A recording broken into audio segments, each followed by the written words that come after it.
Ako na bahala dito dahil kailangan ko pa na iligaw sila para hindi tayo lalo nilang masundan.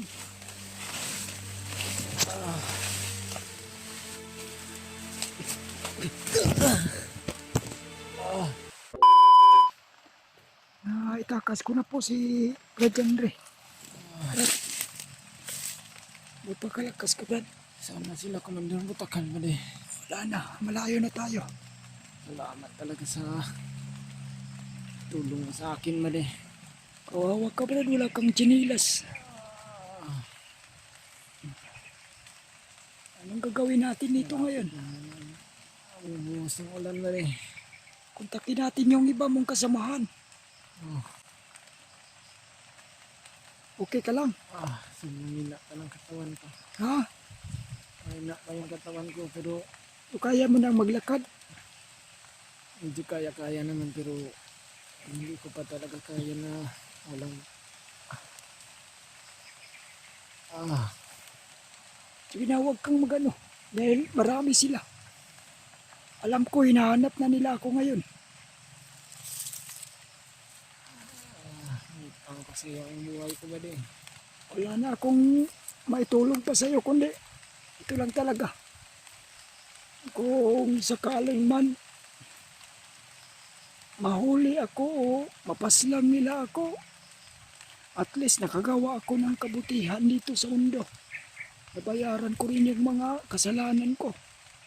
Ang problema lang, Huwag kang magalala ba di? yung sinasabi ko sa'yo na Pamilya mo ay asawa ko at anak, sasabihin ko yun sa mga kasamaan ko para matulungan nila.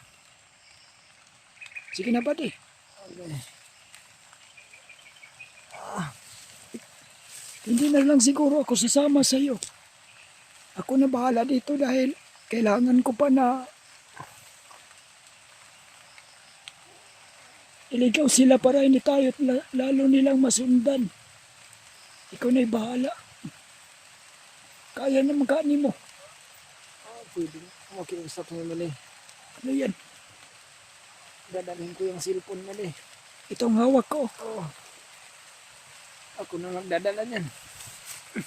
Kasama mo to. Para kontakin ko yung kasamaan ko. Sige. Ikaw bahala dyan. Huwag mo lang ako ipakita sa kamera para mas lalong hindi nila ako maano. Mali.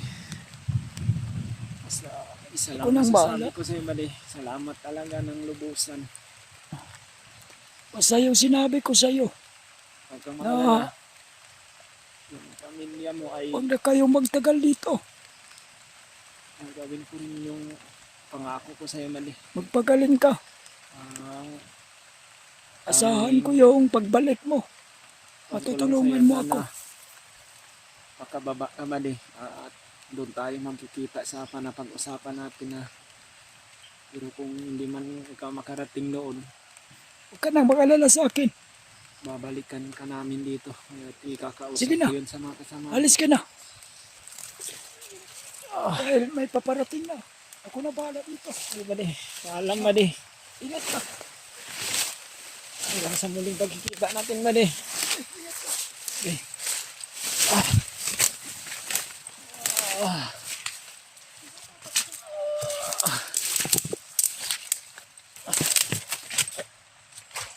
Sobrang sakit ng katawan ko na.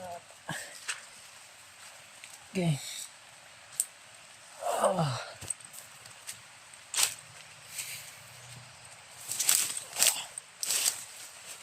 Okay.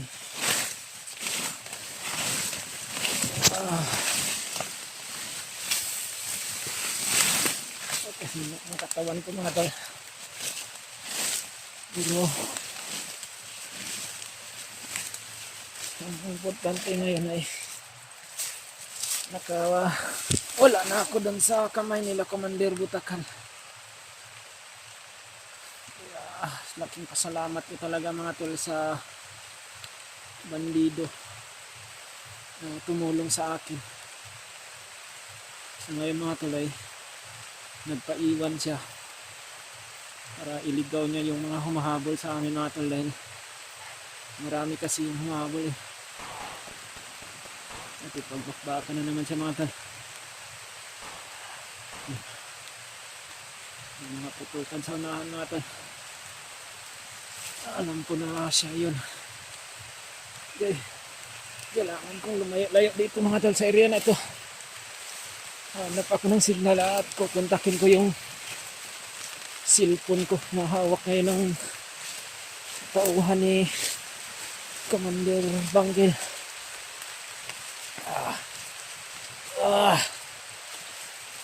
Sakit na ba? ah. Ah. Ah.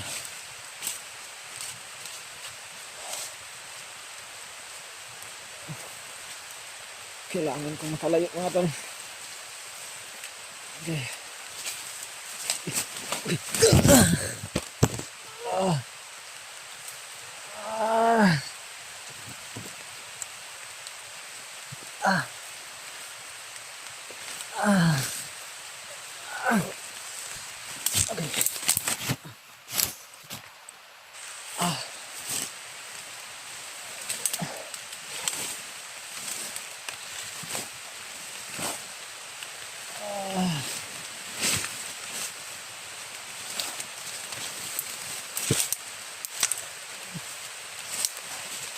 Umuulan na ngayon dito mga tol.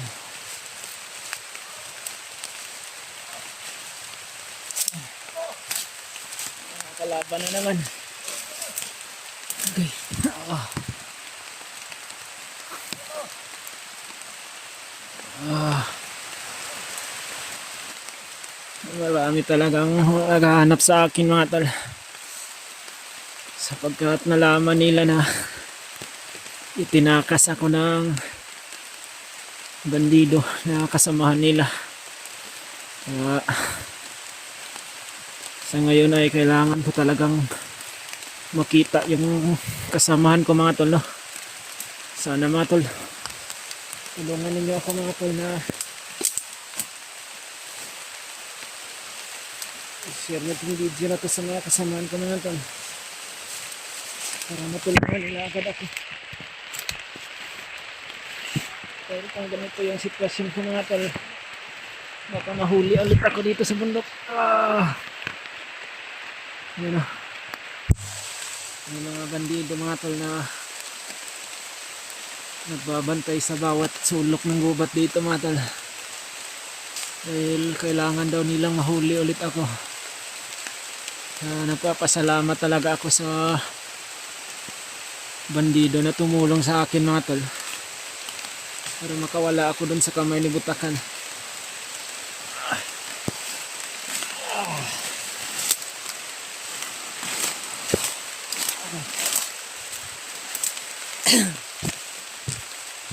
Tago muna ako saglit mga tol.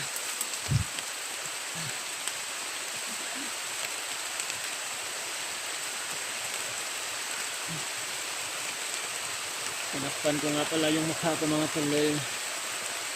Sobrang dami ng pasa yung mukha ko ngayon. At may mga dugo. Kaya bawal kasi sa camera mga tol na makita yung mga dugo. Kaya tinakpan ko.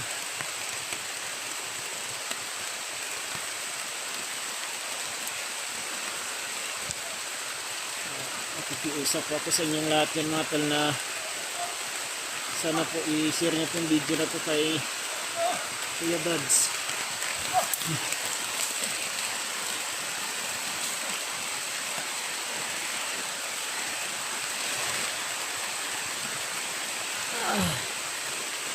Pagkakaalam ko mga tol ay sinabi sa akin ng bandido na nagtulong sa akin mga tol. Si Kuya Buds daw ngayon at yung tauhan ni Commander Banggil na si Buddy, yung kasama ko. Ay, magkasama daw ngayon si Kuya Buds at si Buddy. At nakontak niya daw yung mga tol na pero papunta na daw sa location mga tol si Buddy at si Kuya Buds, pero ang problema ay baka makita nila doon sa location si Commander Butakal. Nakawala na ako doon mga tol, no? Dahil may isang hunter na handa sanang lumusod doon sa kinalalagyan ko mga tol. At alam ko yun na si Brad Edward yun mga tol. Kaya doon nakakita ng pagkakataon si Buddy, yung bandido na itakas ako sapagkat hinabol ni Butakal kasi yung hunter mga tol. Kaya ngayon nakawala na ako doon sapagkat hindi ako nakawala doon mga tol ngayong araw na ito. Ngayong araw na sana ito ay idadalhin na ako dun sa kamay ni Commander Bagnot at i-hypnotize nila ako ulit mga tol para maging isang commander, para makuha ko daw yung mga pamilya ng mga hunter sa bayan. Kaya pasalamat talaga ako sa bandido na tumulong sa akin mga tol. Nakiusap niya sa akin mga tol na sana tulungan ko rin daw yung mga pamilya niya. Dahil gusto niya siyang magbagong buhay at bababa ng bayan.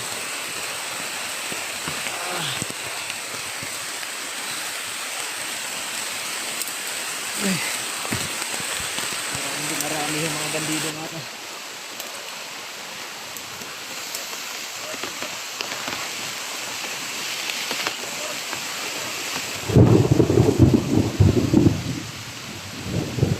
Ikiusap ako sa inyo mga tol. Sana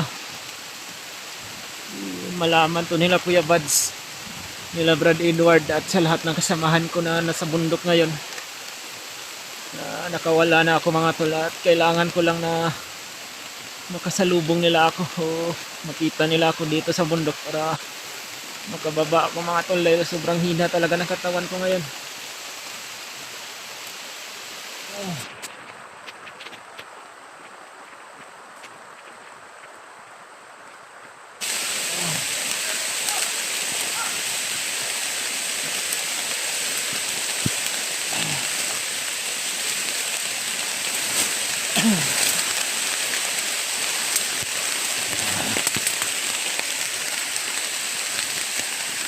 Nagtatago ako ngayon mga tol.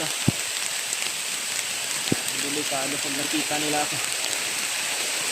Delikado pag nahuli ako ulit mga tol. Sobrang hina talaga ng katawan ko mga tol. Kailangan ko talaga ng gamot at pagkain. Sobrang gutom na ako mga tol.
Sabi ko sa lahat ng kasamahan ko mga tol na nakatakas ako sa kamay ni Butakal mga tol no?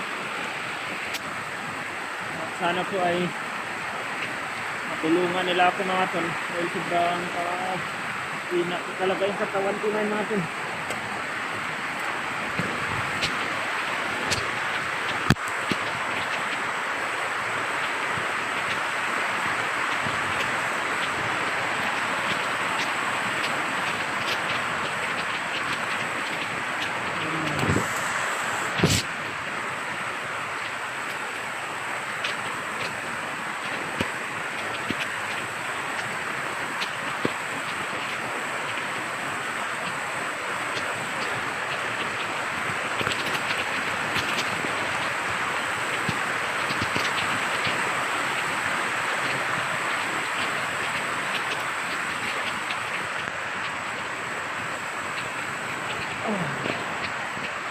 May mga kalaban na naman. Kailangan kong makalayo dito.